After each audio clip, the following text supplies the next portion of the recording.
There you go. I was worried about it. Oh, hello. Are we live? We are live. Okay, good.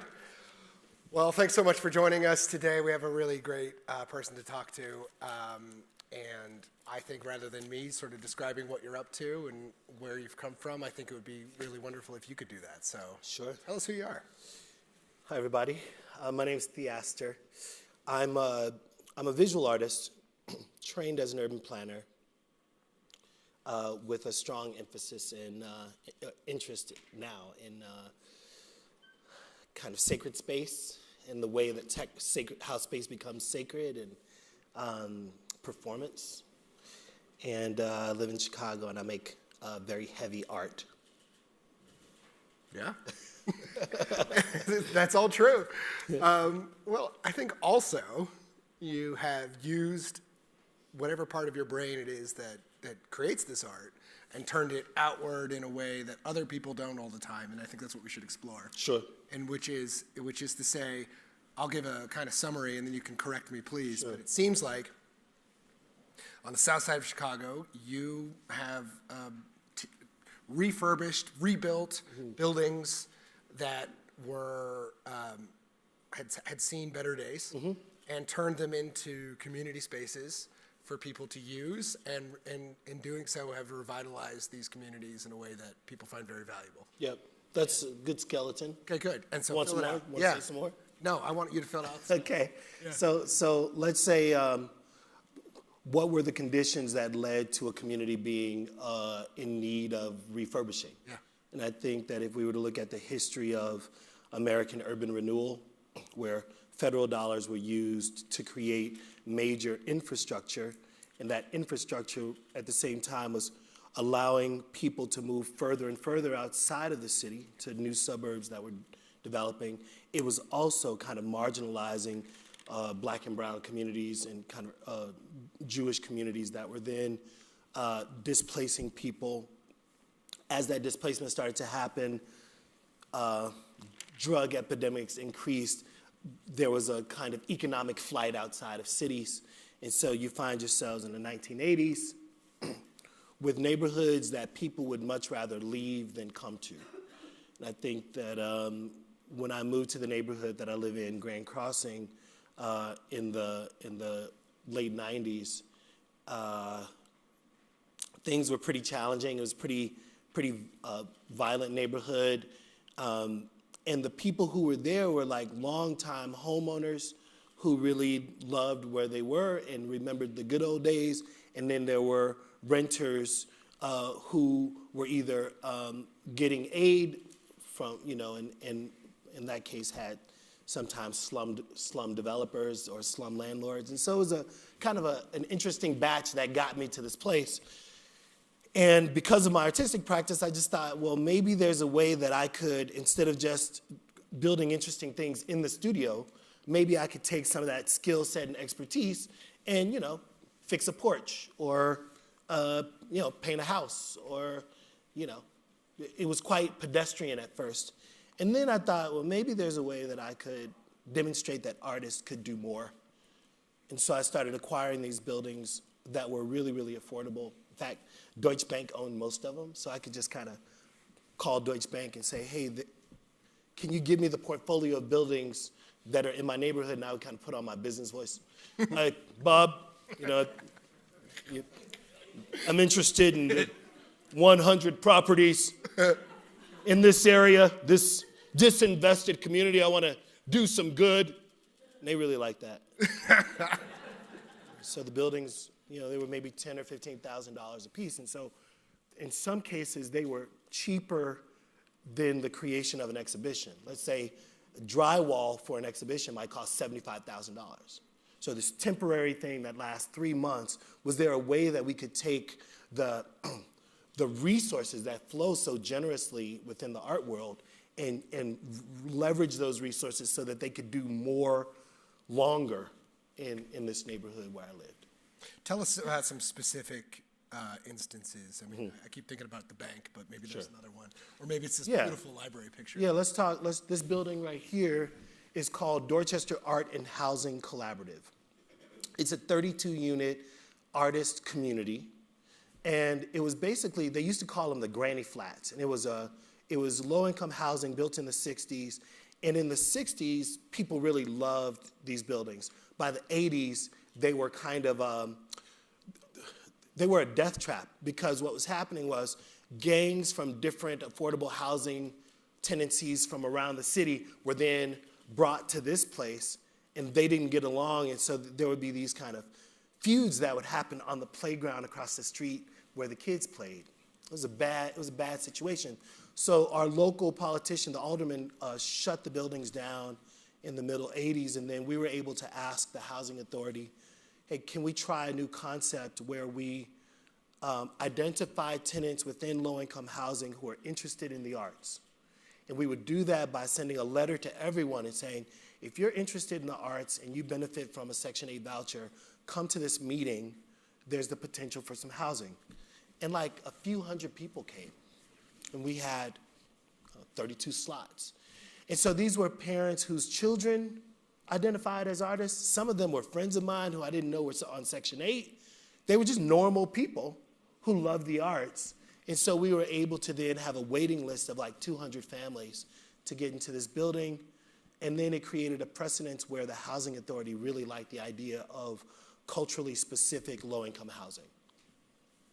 So we're doing projects like, this is probably the most formal development that we've done, where it's like there was federal money, there was city money, and it was a more conventional developer's deal, where the rest of the work that we normally do was kind of like, we get a building, sometimes we do it the right way, sometimes not. We find creative ways to finance it. And then sometimes it's just the sweat of our team trying to do good things. Yeah.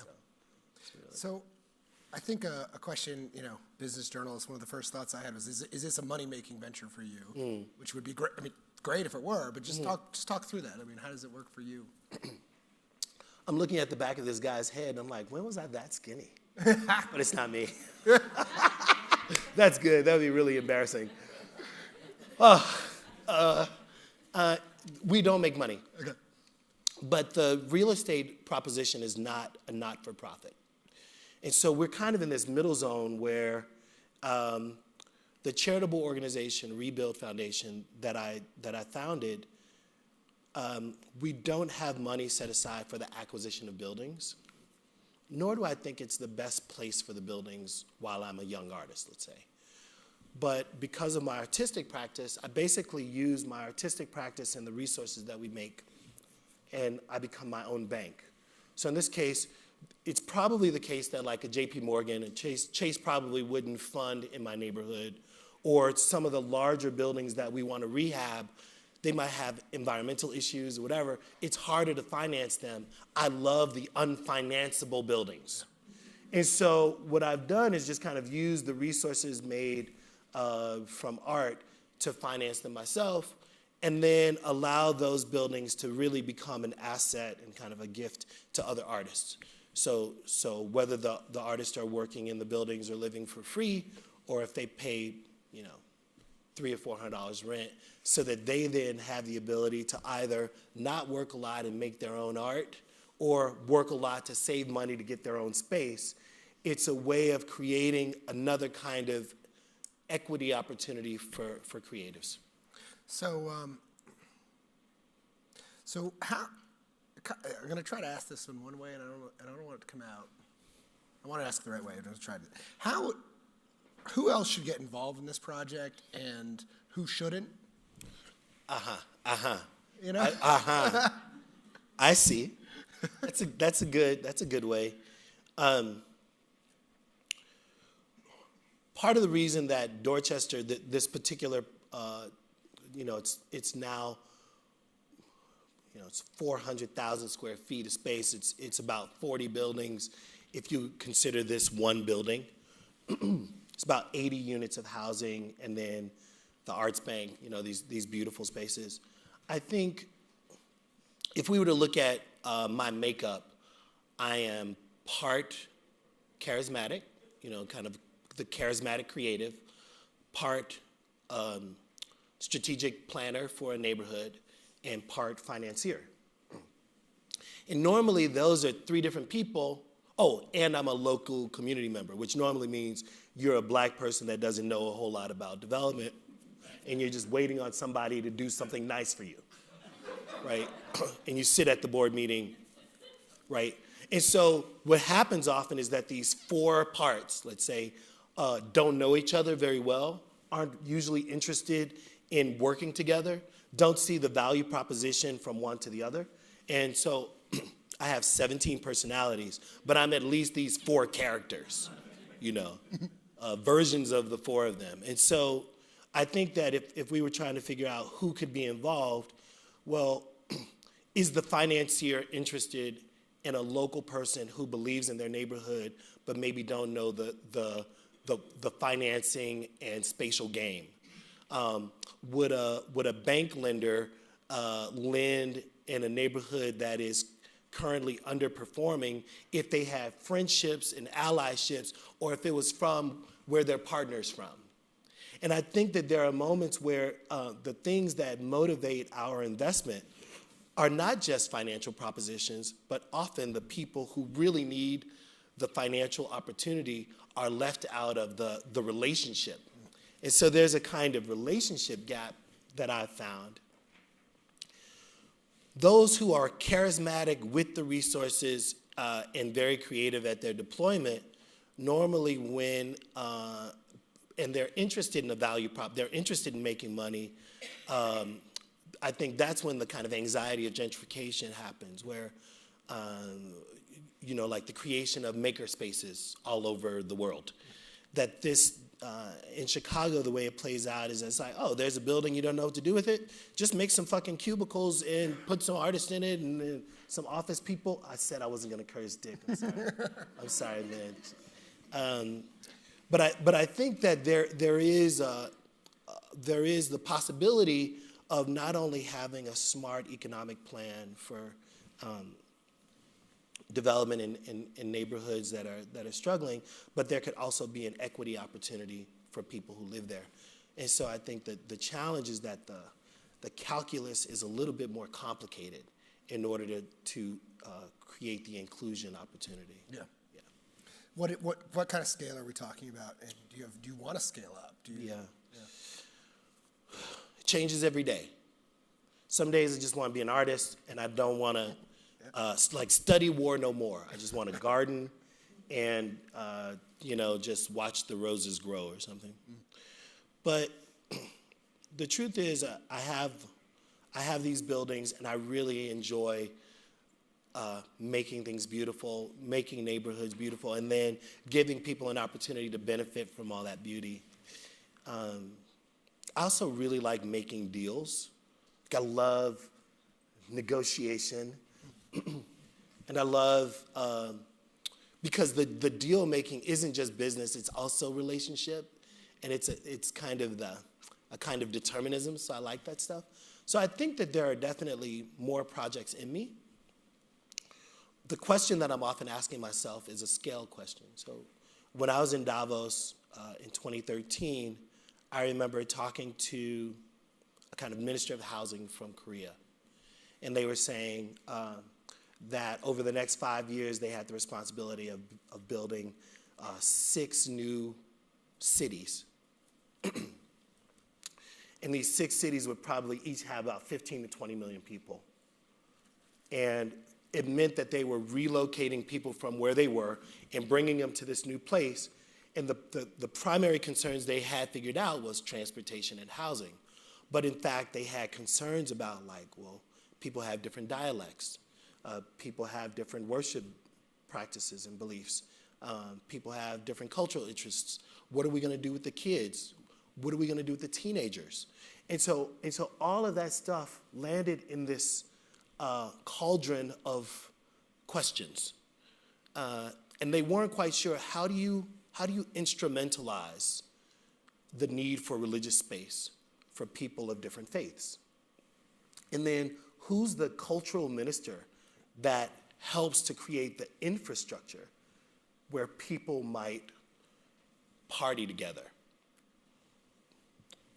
play chess on the streets, have a $5 sandwich or a $2 sandwich, or a $20 sandwich. And all of that infrastructural work is work that I feel fit for now. And so the creation of a new city with 15 to 20 million people is different from a neighborhood of 5 or 10,000, but I feel like my brain is interested in that other thing. And in some ways, Dorchester, the project that I did in Chicago, it's already being replicated by novice designers and artists who want to do good in their neighborhoods. They feel strongly there's a house across the street that's available. They want to try to get that house. They don't know how, so they're trying to figure out, who do I talk to in the city? And that kind of stuff is happening. Or like a neighborhood association who says, we don't want outsider developers to get these things. Can we talk to a land bank and can we aggregate all the properties together and then think about what the cooperative return might be? And so I think that there are ways that at this scale of one neighborhood, things are being done, but I'm very interested in what it means to help cities build, to help, to think about Philadelphia or to think about Detroit or to think about cities outside of Seoul. Say, in some ways in this neighborhood, I took an old bank building, we have an old school, there's an old church. My warehouse space is an industrial driver, and then we have some houses. That's a town. We basically rebuilt a town on the south side of Chicago. And so, it was by establishing these kind of key moments of economic infrastructure, so you need, something has to generate resource. And then people also need a place to hang, So this woman is Samaria Rice. She's the mother of Tamir Rice, a young boy who was shot in Cleveland. He was playing with a toy gun in a park by himself, and the police shot him. And when people would go to mourn at this gazebo near the park, they would take flowers and pray, and the city of Cleveland was afraid that the people would mobilize against the police or there would be a riot, so they wanted to bulldoze the gazebo. So I get this call from this woman who I had met saying, they want to tear down this site. It's essentially a memorial. Can you help? And so my art team went to Cleveland, and with a local roofing team, we took off the roof, we disassembled the gazebo, brought it to Chicago, put it in Chicago. And the reason I talk about that project is because, in a way, artistically, I'm interested in kind of conceptual uses of land as much as I'm interested in practical uses of land. And in this case, the city of Cleveland didn't want the gazebo to continue to live because they were afraid that it would kind of perpetuate the truth of racism in the city of Cleveland in the police department.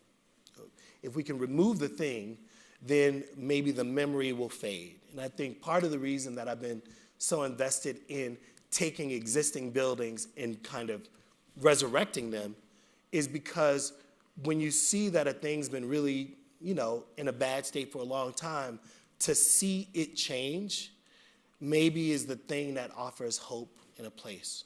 And so I think even at the scale of a gazebo or at the scale of a couple hundred units of housing, I'm super interested in how one's understanding of something as practical as urban planning could start to have a different application in the world besides, let's say, just money making. So it's like, it's reasonable that everybody if you do Harvard GSD and the business school, you come out ready to do real estate finance. In real estate finance, it has a way, and that way works, and if you do it well, you could build the shed in New York, which is you build a cultural anchor in the middle, and you surround it with housing, and you'll make a lot of money. But is it possible that that opportunity that I keep talking about, is it possible that if there was an inclusion piece where you're tearing down, 300 units of affordable housing, 500 units. Relocating them in some cases, maybe you're paying the price so that people can be relocated. Maybe you say, I'm thinking about New York stories. It's a difficult thing to knit a very high net worth person with a person who's benefiting from a low income voucher. They can't be in the same space. It's going to create social tensions. There are different social habits. So I'd rather pay for this person to get a new house in Far Rockaway, let's say. Or we'd rather give the money to the city of New York and allow them to redistribute it so that more people have access to affordable housing somewhere else.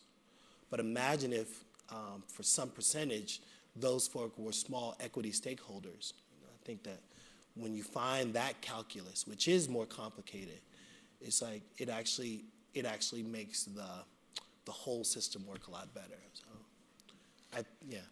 As you talk, I was prepared to ask you things like, what's government's role in this? And I wanted to talk about scale because this is people in this room, no billionaires, who I'm sure would love to be involved in big change like this. But actually, what strikes me is that a lot of what you've been able to do successfully is because you're an artist.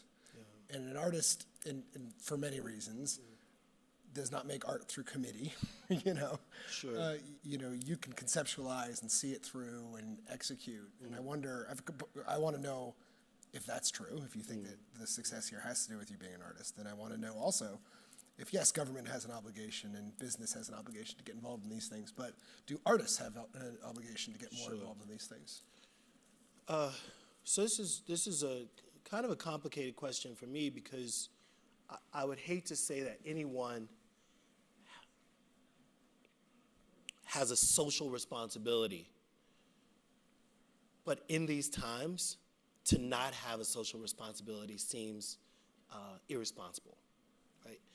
There was probably a time, like I'm always thinking about the New Deal and Works Progress Administration and kind of the idea that at least the United States, the United States for that moment, but I feel like Germany and Switzerland, like people understand that if you want to have a stable society, people have to work. It's super simple. And so it's like, all right, well, what are we going to do? It's like, all right, we're going to have a team of, skilled laborers who lay stone for our streets all over Munich, say. And this is a very tedious work. It's a high-paying work. It's a skill that allows us to sustain a part of our cultural legacy. And these folk become contributing parts of the society. And I think in these moments where the United States kind of glimpsed the idea that everyone working is better than everyone not working, that things were better. And so there are moments when I feel like within my practice, I'm always trying to create opportunities for people more than myself to make money, right? Now, making money at my level, it's like, all right, it's a $20 an hour job or it's a $15 an hour job, and it's 30 more jobs for the summer. But some of us have the capacity to employ thousands of people. And I think that at the scale that one lives and works, and at the scale that one has benefited from society, there could be, this is like a kind of Carnegie pact, that maybe there is a responsibility. And maybe if your jam is libraries, or if your jam is schools in the rural South, or in the case of American history, supporting the creation of historically black colleges and universities, that all of those things, if you look at their through lines, have had tremendous consequence for the successes that happen for others over time. I'm very interested in ways that the private world could be more invested in everyday people. Government, there have been moments where people have gotten it right, and there have been moments where inefficiencies in government policy creates more inefficiency. It creates pools of scandal and corruption, and I think that can happen whether it's government or private. There are moments even with my staff where I want to make sure that I'm not acting like a social welfare office. It's like we're doing this work together for each other. You know what I mean? But I don't think that the work that's been done so far has been me alone. I'm definitely like the kind of lightning rod, but there are so many decisions that others are responsible for within my mix, and I'm just so grateful. And I imagine even when one makes a bold decision, like I'm gonna acquire this entire block, or I'm gonna use all of my resources to try to create more beauty and equity in the neighborhood that I'm from, so that other neighborhoods around the country or around the world might mimic this. I think that even those moments, I feel like I have people around me who are helping me refine my ideas. But it is something to maybe to have experienced a certain margin of success, and then at some point feel like that's enough. I'm good. You know, you guys can have it back. I was just joking. You know, and I think that normally it happens for people when they're about to die. It's like you find this moment where it's like, man, what do I do? You know, I've accumulated all this stuff. What do I do with it? And I think that that happened for me sooner.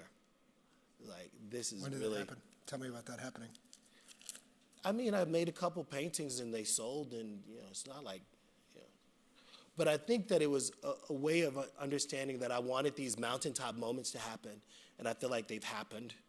And so it's like, oh, you know, I guess this is a kind of mountaintop moment. We're on the top of a mountain. This is a mountaintop moment with mountaintop people.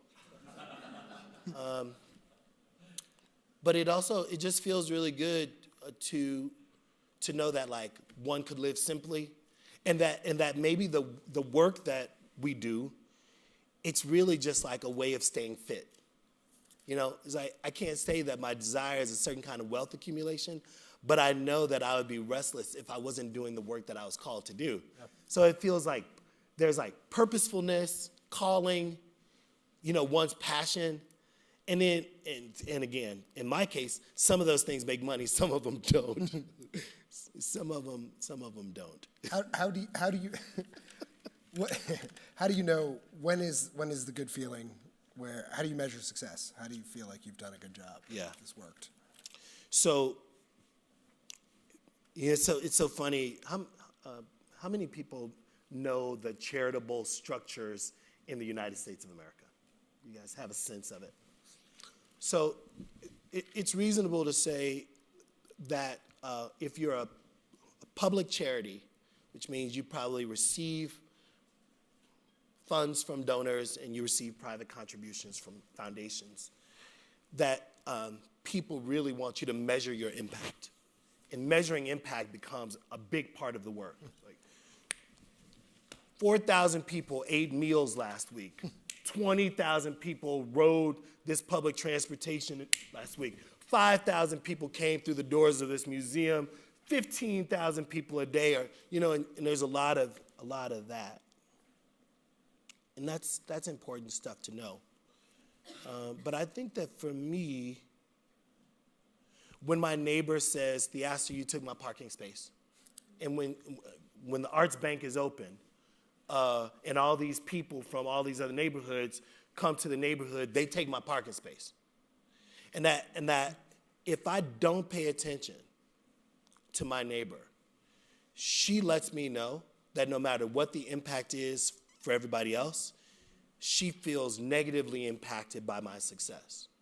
And so I think that the moments where I feel like I'm most impactful is when I strike that balance of local benefit, local comfort, folk locally feel like I have their needs at heart, and then like global benefit, amplifiable impact, where people are actually taking the story more than they are the numbers, and they feel like they can go back and replicate that work. You know, I often say it feels more like impartation than it does operation. You know, so it's like I can't tell you how to run a theater, but if because I built the Arts Bank, you want to go home and build a theater, and there was something about the energy of my space that made you believe that you could build your space, that's cool. That feels impactful. I think that's a good spot to leave it. And I really appreciate you sharing your time and sharing your story and giving some of us some ideas to walk away with. So thank you very, very much. Pleasure. Thanks, Davos. Thank you. Really good to meet you.